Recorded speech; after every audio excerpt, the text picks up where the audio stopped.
Oh, jadi masih hidup ya?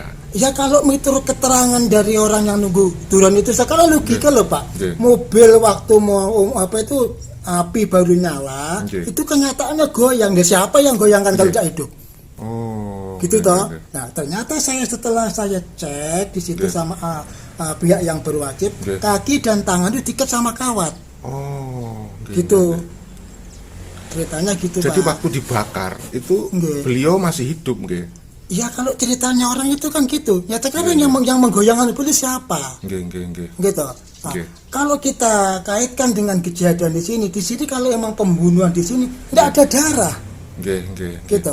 Nah, sedangkan pengakuan dari pelaku waktu sidang mahkota itu cuma dipakai dipatok Nggih. sama palu, Nggih. gitu loh Pak. Nggih. Ceritanya Pak. Betul. Jadi pembunuhan terjadi ya pada saat dibakar itu, Pak, nggih. Ya kalau pembunuh ya di sini di rumah ini. Penganiayaannya. Menganiaya Oh, lah. ya. Kalau kita bicara secara logika, kok mati di sini ya nggak mungkin toh. Nggih. Nyatanya di sana masih hidup. Nggih. Itu pengakuan orang yang nunggu duren. Nggih. Kenapa mobil kok goyang-goyang? Berarti orang itu masih hidup. Nggih. Gitu loh Pak. Jadi beliau dianiaya di sini. Nggih, habis Masih. dimasukin di mobil, Nggih, nggih, nggih. diuruti baju-bajunya adik saya itu Nggih. seakan-akan lewat di Banyuwangi itu kayak pedagang baju. Memang banyak itu Nggih. Pak yang lihat Pak, tapi nggak Nggih. nyangka dong di dalam itu apa orang kan Nggih. gitu Pak. Nggih. Saya nggak berani nyebutkan mayat karena masih hidup, Oh, betul, Pak. Nggih. kan gitu. Nggih, nggih. Nah.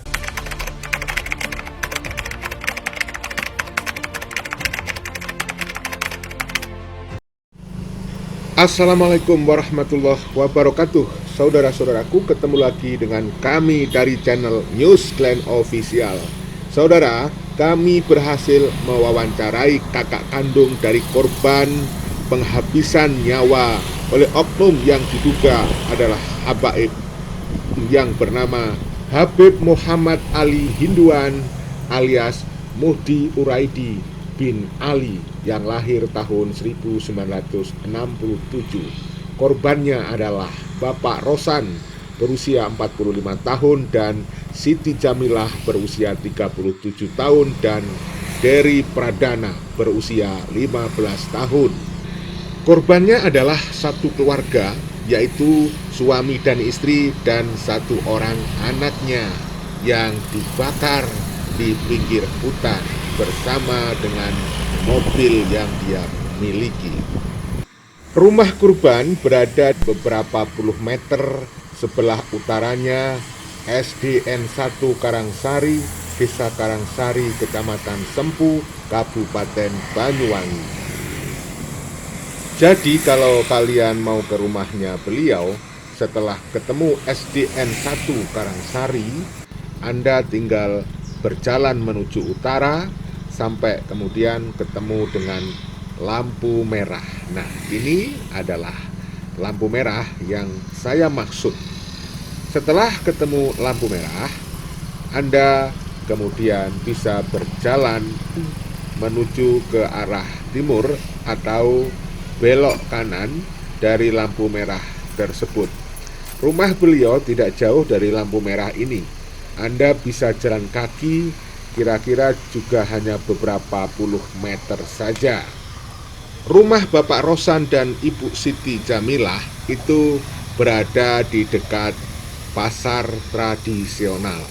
Jadi rumahnya sangat mudah dicari dan menurut kami rumahnya sangat strategis untuk digunakan sebagai tempat usaha.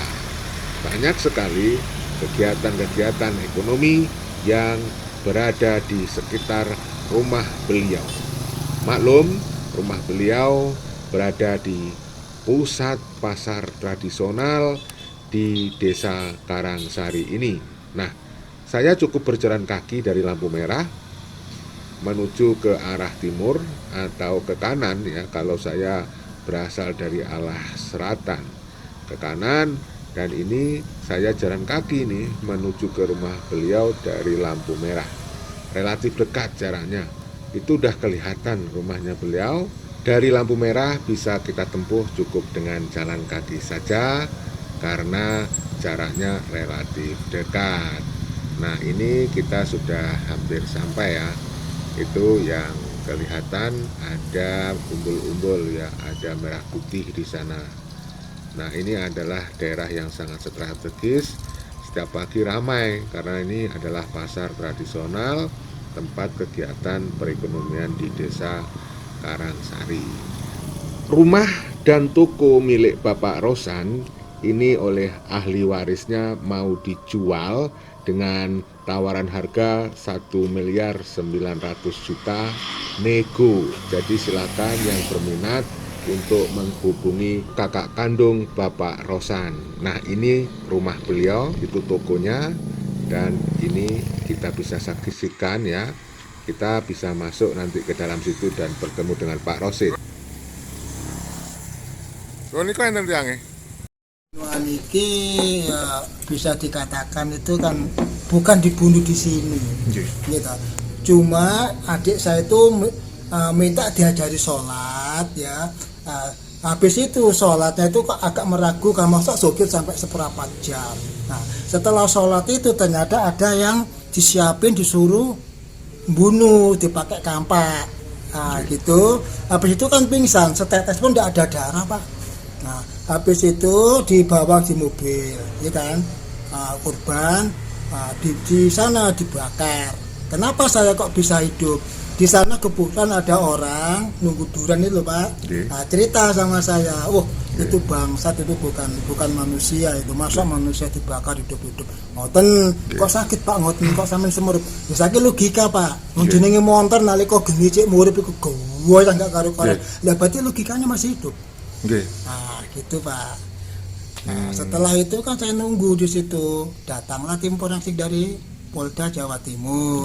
Saya kan yang disuruh pertama ngambil mayat adik saya sama si pihak yang berwajib. Ngoten.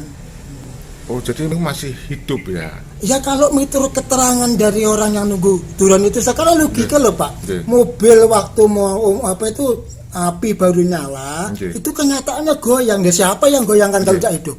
Oh, gitu toh. Nah, ternyata setelah saya cek di situ sama pihak yang berwajib, kaki dan tangan itu diikat sama kawat.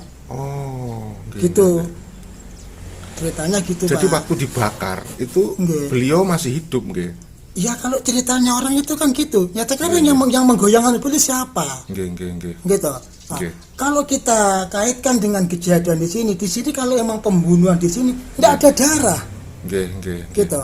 Nah, sedangkan pengakuan dari pelaku waktu sidang mahkota itu cuma dipatok sama palu. Gitu loh Pak. Ceritanya Pak. Betul. Jadi pembunuhan terjadi ya pada saat dibakar itu Pak, nggih? Ya kalau pembunuh ya di sini di rumah Penganiayaannya. Lah kalau kita bicara secara logika kok mati di sini ya nggak mungkin toh. Nyatanya di sana masih hidup. Itu pengakuan orang yang nunggu duren. Kenapa mobil kok goyang-goyang, berarti orang itu masih hidup. Gitu loh Pak. Jadi beliau dianiaya di sini. Habis dimasukin di mobil, diuruki baju-bajunya adik saya itu seakan-akan lewat di Banyuwangi itu kayak pedagang baju. Memang banyak itu Pak yang lihat Pak, tapi nggak nyangka dong di dalam itu orang kan gitu Pak. Saya nggak berani nyebutkan mayat karena masih hidup. Oh betul Pak. Kan gitu. Gitu. Itu pelakunya katanya seorang guru agama, Pak, pemimpin majelis taklim. Betul. Pak. Siapa beliau itu Pak?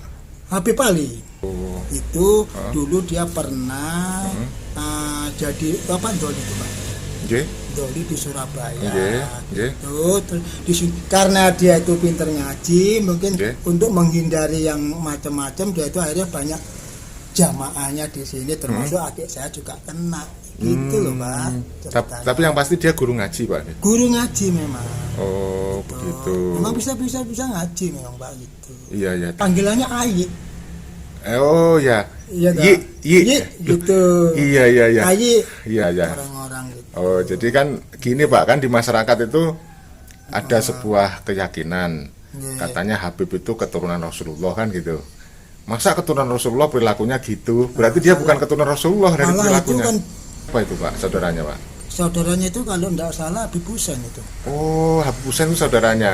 Saudara dari mana saya juga enggak jelas. Iya. Karena saya waktu itu dapat telepon, minta ketemuan sama saya. Ya, saya sebagai seorang muslim ya sudah masa sudah mati mau hidup lagi nggak mungkin. Kalau ada seorang muslim mau silaturahmi sama muslim, kita kan wajib menghormati. Pak Husein itu. Oke, mau silaturahmi sama saya, telepon sama saya angkat. Ya monggo, saya kan juga punya rumah.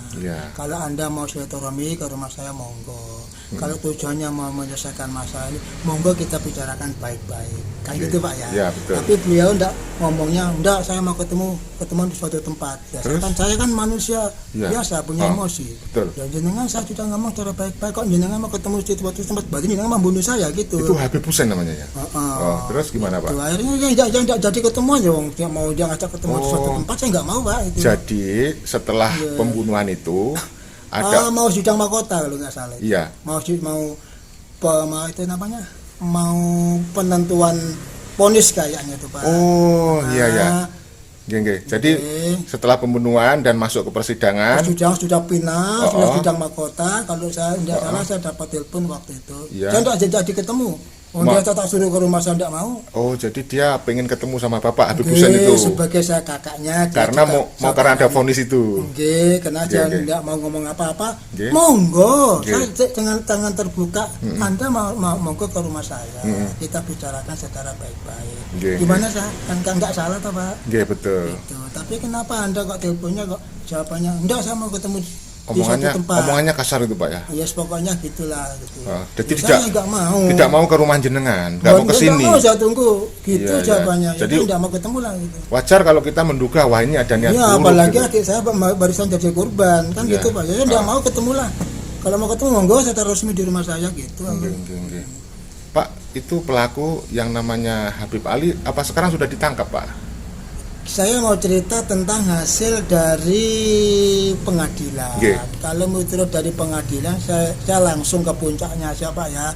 Waktu habis sidang mahkota kan sidang putusan terakhir. Ya waktu itu hakim memutuskan sudah hukum mati. Itu. Adapun habis itu kayak mana saya sudah nggak tahu. Saya orang kecil Pak. Saya nggak tahu. Adapun sekarang kayak apa sudah dihukum mati sesuai keputusan pengadilan, saya juga nggak tahu. Yang penting apa yang saya tuntut, saya sebagai warga negara Indonesia, saya minta keadilan sama negara, sudah dikabulkan sama yang berwajib. Alhamdulillah. Kan gitu. Adapun sekarang posisinya kayak apa saya nggak tahu Pak. Yang penting apa yang saya inginkan sekeluarga hakim dihukum sesuai prosedur yang sebenarnya, sudah dikabulkan dihukum mati kan gitu Pak. Ya sudah, saya sudah lega, sudah bersyukur saya, sudah terima kasih sama Bapak aparat. Itu Pak almarhum Pak Rosan, kenapa beliau kok bisa ikut jamaahnya Habib Ali itu Pak? Aslinya tidak ikut Pak. Itu kronologinya kan gini, adik saya itu mau naik haji. Mau naik haji karena saya posisi di Bali. Sempat nelpon sama saya, Kak saya mau naik haji. Saya punya temen, saya mau minta diajarin cara-cara sholat.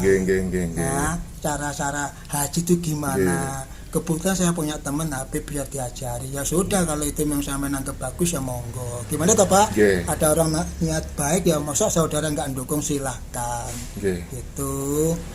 Kalau sana saya habis itu telepon 1 minggu, 2 minggu yang lalu kalau nggak salah itu kok saya dapat telepon saya dibunuh.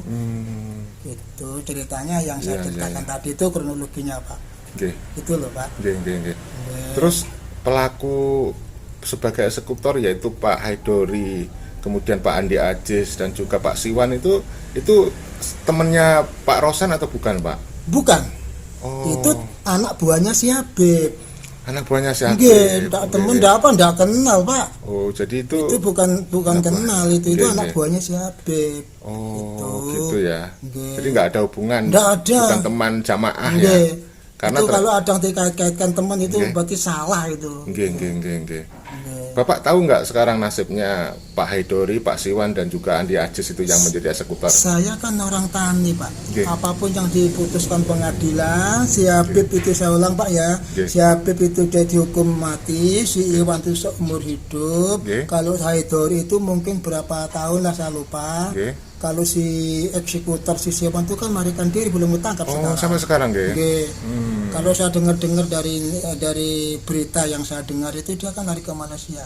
Nggih. Itu ya kurang lebih begitulah Pak keterangannya pelaku itu. Nggih. Tiga-tiganya begitu. Saya juga terima kasih sama Bapak aparat sudah memenuhi apa yang saya inginkan. Pelaku sudah ketangkap, sudah dihukum sesuai prosedur. Itu saya sangat terima kasih Pak. Nggih. Harapan kepada masyarakat Pak supaya kejadian ini nggak terulang Pak, gimana Pak? Ya harapan saya sekarang kita harus saling jaga lah Pak. Kita jangan percayalah sama orang yang belum kita kenal kan gitu Pak ya. Betul. Kita harus jaga jarak. Adapun kita kenal kita harus waspada. Cukup saya aja Pak yang jadi korban gini, maksudnya keluarga saya gitu loh Pak. Saya himbau sama teman-teman meskipun teman kayak saudara, tetap kita jaga jarak. Walaupun dia seorang yang menganggap pinter agama Islam, kita tetap jaga jarak Pak. Ngaku Kita kan dia. belum tahu apa isi hati orang itu Pak. Kan gitu Pak ya. Walaupun dianggap sebagai Habib gitu ya Pak. Betul. Itu kan cuma semata-mata nama. Apa Iya. tahu isi hatinya Pak. Betul sekali Pak. Nggih. Masya Allah. Jadi ini rencananya rumahnya ini mau dijual Pak nggih? Saya jual Pak. Nggih. Saya jual, saya tegaskan Pak ya, Nggih. bukan karena yang tetek bengek yang macam-macam. Nggih. Terus terang saya itu punya anak 3 Nggih. dan anak saya sudah nikah dua-duanya. Nggih. Nggih. Dua-duanya itu belum punya rumah Pak. Nggih.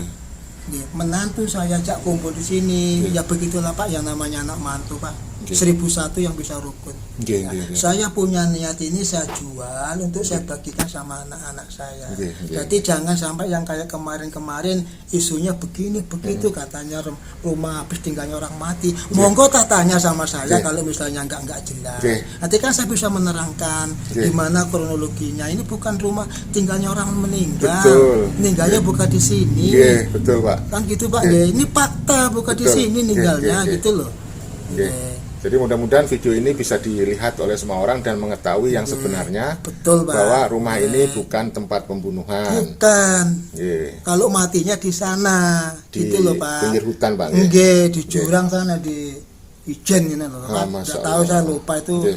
daerah apa saya sudah lupa Pak, sudah Nggih, lama nggih, Pak. nggih. Itu. Bapak minta berapa nih Pak harganya kira-kira Pak? Saya buka 19 Pak. 19 Jadi itu berapa kemarin Pak? itu sempat ditawar 16. 16 itu berapa Pak? 1M 600. Oh 1M, jadi Bapak minta 1M 900. Itu nego Pak. Kalau Nggih. misalnya harga yang sebenarnya monggo lah Nggih, dibicarakan di sini. Nggih. Ya masuk harga situ Pak, masuk harga mati nggak mungkin toh Pak. Nggih. Umumnya Pak, Nggih. umumnya di sini kan jalurnya kan ada 2, ini jalur Nggih. kecamatan, Nggih. itu jalur apa, gitulah. Nggih. Kita lihat patokan umum Pak. Jadi Ya, rumahnya ada tokonya Pak ya? ada toko, ada rumah, ada gudang. Nggih. Di belakang gudang masih ada tanah lagi. Jadi batasnya jalan raya sama jalan itu Nggih. belakang. Iya. Mobil bisa di belakang Pak. Oke. Jadi di depan itu jalan, di Jalan belakang raya, jalan. jalan. Ya sehingga enak akses jalan Pak ya. Enak gitu. Jadi loh. artinya tempat rumah ini sangat strategis. Nggih. Mau dibuat usaha cocok. Monggo, terutama yang bagus itu pakai penampungan katul gitu. Oh, oke. Cocok, Cocok Pak. ya. Terus yang ini Pak, ini biar nggak kayak kemarin, ini disangka punya orang, Nggih. makanya haluannya mobil itu Nggih. ini loh Pak, Nggih. bedak kecil loh Pak. Nggih. Itu kan saya yang bikin daripada Oh. tanah terbengkelai, bikinlah disewakan 1 bulan 100 kan ada pemasukan Oh. Pak untuk bayar listrik Nggih, gitu betul, Pak, maksud betul, saya. betul. Jadi misalnya ada orang nanya gimana saya punya usaha punya truk, gimana maksudnya? Dibongkar bisa itu punya saya Pak. Artinya kendaraan bisa masuk dengan Buat lancar. jangan dengan kendaraan, poso bisa Pak. Iya. Betul. Nggih. Alhamdulillah. Ya mudah-mudahan Pak kita berharap ada yang segera berkenan untuk membeli lahan ini karena lahan ini sangat strategis ya. Dan mudah-mudahan ini bisa memperjelas tentang isu-isu yang nggak benar ya Pak ya. Mudah-mudahan masyarakat ini mengetahui hal yang sebenarnya Pak. Nggih. Gitu. Sekali lagi saya minta sangat berterima kasih Pak sama Bapak aparat yang telah membantu saya. Nggih. Saya orang kecil Pak, anak orang tani. Nggih. Kalau nggak dibantu Bapak aparat, nggak mungkin terselesaikan Pak kasus ini Pak. Nggih. Gitu loh. Nggih. Dan diharapkan kepada yang sekarang lari yaitu Bapak Siwan ya, Yes, mudah-mudahan lah yang cepat bisa kembali Pak ya. tertangkap sesuai perbuatannya Pak. Nggih. Tapi saya serahkan sama Bapak yang berwajib. Oke. Mudah-mudahan bisa dipegang sesuai perbuatannya gitu loh, Pak. Nggih, nggih. Dan mudah-mudahan masyarakat bisa belajar Nggih. dari kejadian ini, Pak, nggih. Betul, Pak. Mengambil Betul. hikmah, nggih. Nggih. Jaga jarak, jangan mudah percaya sama siapapun. Nggih. Meskipun itu berkedok apapun lah, Nggih. Kiai, Habib, Nggih. tolonglah di didalami kayak Nggih. apa orang itu, Iya. perilakunya, Nggih. akhlaknya, Nggih. kan gitu Pak. Nggih, betul. Nggih. Karena sekali kita itu percaya akan mudah ditipu dan dibodohi, Pak, nggih. Itu bahkan itu pintu utama untuk dia bisa masuk karena Nggih. dia sangat percaya. Nggih. Karena saya orang yang sudah merasakan hal kayak gitu, saya mengimbau sama teman-teman Nggih. PA jaga jarak dengan siapapun. Nggih. Nggih. Supaya nggak diakal-akali itu, Betul, Pak, Pak. nggih, oleh orang lain, Pak, nggih. Nggih. Karena sekarang banyak oknum-oknum yang berkedok apa gitu, Pak, untuk mengakali Betul. orang lain, Pak, nggih. Nggih, Memanfaatkan nggih, nggih, Pak, nggih. nggih. Mencari kesempatan kelengahan gitu ya, Nggih, Pak. betul Pak. Nggih. Nggih, nggih, nggih.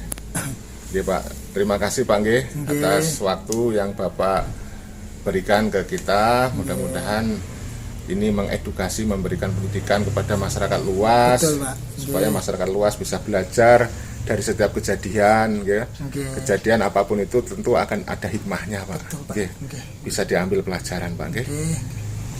Kita doakan kepada Bapak, mudah-mudahan ke keluarga seluruhnya sehat walafiat, Amin, amin, amin. dimudahkan semua urusannya yang baik, ya Pak nggih, ditambah dan diluaskan rezekinya, Pak nggih. Nggih. Dan ini mudah-mudahan saudara-saudaraku, ya ini sangat strategis, rumahnya beliau luas, panjang. Ini kira-kira luasnya berapa meter persegi, Pak? Ini, Pak. Luasnya 567 kalau nggak salah Pak. Nggih, nggih, nggih. Luas Ya, semua ini. saudaraku, ini luasnya sekitar 567, Pak nggih. Kurang lebih. Kurang lebih. Kira-kira lebarnya berapa meter, Pak ini? Depan 14, Belakangnya belakangnya saya lupa itu Pak. kira-kira ya di antara itu, Pak nggih. Di antara mungkin 50 ya ada. Wah, malah gitu. Jadi panjang 15 kali 50, Pak. Ya, kurang lebih lah Pak. Iya namanya anak kurang lebih itu kan bisa Nggih. 40 berapa kan gitu Pak nggih. Betul, betul. Oh, Nggih. nggih, Masya Allah. Masa saya mau ngambil di dalam sertifikat ya. Nggih, Saya bisa, malah kurang nggak lebih lah. usah, Ustaz. Misalnya kepengen jelasnya ya monggo di sini Nanti diukur gitu. Yang serius, yang mungkin pengen jelas informasinya segera datang ke sini. Nggih. Nggih. Nggih. Rumah Saya aman, siap nggih. menerima. Ini bukan rumah sengketa, Tidak. rumah aman, Nggih. ya sehingga aman Nggih. untuk Yang panjenengan beli. perlu diketahui Pak, Nggih. langsung saya balik nama atas nama istri saya Pak. Oh, nggih, Jadi nggih. bukan nama almarhum adik Nggih, saya. nggih. Jadi misalnya ada orang yang mau minat, tidak usah meragukan Nggih. kalau ini statusnya ini suratnya masih punya almarhum. Sudah saya balik nama Pak. Betul, betul. Nggih. Bapak, setelah kejadian itu apakah ada selain Habib Hussein tadi, apakah ada dari keluarga pelaku yang juga datang ke Bapak untuk minta maaf, Pak? Sementara nggak ada Pak. Sampai sekarang nggak ada, Pak. Sampai sekarang nggak ada. Jadi nggak ada keluarga pelaku, Nggak. baik itu dari oknum Habib Ali maupun dari para eksekutor Haidori, kemudian Nggih. Siwan dan Abdul Aziz, itu keluarganya nggak ada yang minta maaf, Pak, mewakili gitu. Kemarin ini ada perwakilan dari, saya tanya, saya sampai bawa mengaku dia anggota. Nggih. Enggak, saya tanya. Nah, kalau sampai mengaku anggota, sama mana surat anggota? Betul, harus ditanyakan, Pak. Saya nggih. tanyakan, enggak. Jangan Saya kan sampai ketipu, orang-orang Pak. sudah nggih. trauma gitu. Nggih. Alhamdulillah ya jadi ditunjukkan. Nggih. Ditunjukkan ya, oh betul, sampai memang petugas dari Lapas Sidoarjo. Oh, nggih. Nah, Terus? apa kepentingannya Pak? Saya mau minta ampunan untuk mengenai Haidori. Oh, nggih, nggih, nggih. Dulu itu kan sesuai yang saya katakan kan Nggih. hukum seumur hidup. Nggih. Nah, gitu. Terus? Siapa ini yang minta maaf? Nggih. Orang RI 1 katanya gitu Oh, Pak. dia membawa nama RI1, Oh Pak. iya, sampai begitu hebatnya. Masya Saya Allah. ya saya menghormati, saya berterima kasih kalau Nggih. Anda mau merekam. Saya salam saya sama Pak Jokowi Nggih. bahwa saya tidak akan yang neko-neko Nggih. gitu. Adapun nanti sama misalnya mau minta maaf sama saya Nggih. itu tujuannya apa? Gini Pak, hukumannya kan seumur hidup. Mau diajukan kalau saya ngasih maaf mau dihukum 20 tahun. Saya tolak. Nggih, nggih, Saya nggih. menghargai hasil pengadilan Nggih. Banyuwangi. Oh, nggih, betul, betul. Saya hargai, saya mati-matian Nggih. waktu itu, Pak. Saya bukan yang macam-macam lah. Nggih. Saya bersikukuh, saya menghargai keputusan dari Ya. pengadilan Nggih. Banyuwangi dan Nggih. saya tolak. Saya tidak Nggih. akan menandatangani. Kalau pengadilan sudah memutuskan dihukum seumur hidup, ya sudahlah, jangan diungkit-ungkit. Nggih. Aku gitu, Pak. Tetap saya nggak berani nandatangani. Alhamdulillah. Nggih. Jadi Bapak waktu itu tegas ya Pak, tidak mau Nggih. tanda tangan. Tidak mau. Sehingga siapapun yang mengaku-ngaku ada yang menandatangani surat pemaaf dari keluarga itu semuanya berarti salah Pak ya. Salah. Saya Nggih. meragukan. Nggih. Saya tetap bersiteguh memegang hasil keputusan pengadilan Banyuwangi. Nggih, nggih, nggih. Gitu. Saya Ini- tolak. Saya tidak mau nandatangani. Jadi penting ini supaya orang paham Pak. Nanti Nggih. dikira kalau ada yang tidak diinginkan mengaku-ngaku itu tanda tangan jenengan kan Wah, bahaya itu. jangan mengatasnamakan siapa-siapa. Aduh, janganlah. Nggih. Gitu, Pak. Oh, jadi Nggih. panjenengan Pak Rosid nggih, Nggih. kakak kandung Pak nggih, Kakak dari kandung. Pak Saya, Rosa. nggih, saya kakak yang pertama. Nggih, nggih, nggih, nggih, nggih. Selain Pak orang oknum yang mengaku aparat dan kemudian mengaku itu atas utusan dari Bapak Aidori, ada lagi nggak Pak dari Tidak ada korban? sementara, Oh, Pak. jadi hanya Habis itu mungkin kurang lebih ada 5 bulan. Kurang lebih. Nggih. 5 bulannya lalu Pak? Nggih. Nggih, Nggih, minta surat tampunan itu. Nggih. Saya tolak. nggih. Sampai sekarang nggak ada. Oh, jadi baru ya berarti Pak? Baru, Pak. Kurang lebih ada 5 bulan lah. Oh, nggih, nggih, nggih, nggih. Saya tolak dengan tegas. Nggih, Saya tidak berani menandatangani. Oh, begitu. Nggih. Nggih, nggih. Sampai sekarang nggak ada lagi Pak? Tidak ada. Nggih, nggih, nggih. Nggih Bapak, terima kasih Pak, informasi yang sangat berharga. Mudah-mudahan ini benar-benar bisa menjadi pelajaran buat masyarakat ya, Nggih, masyarakat khususnya Banyuwangi Nggih. dan seluruh nasional Indonesia pada umumnya, Nggih. belajar dari kejadian ini supaya tidak ada korban lagi Pak nggih. Betul, Nggih. betul, Pak. Matur suwun Bapak. Nggih, iya, Pak. Nggih.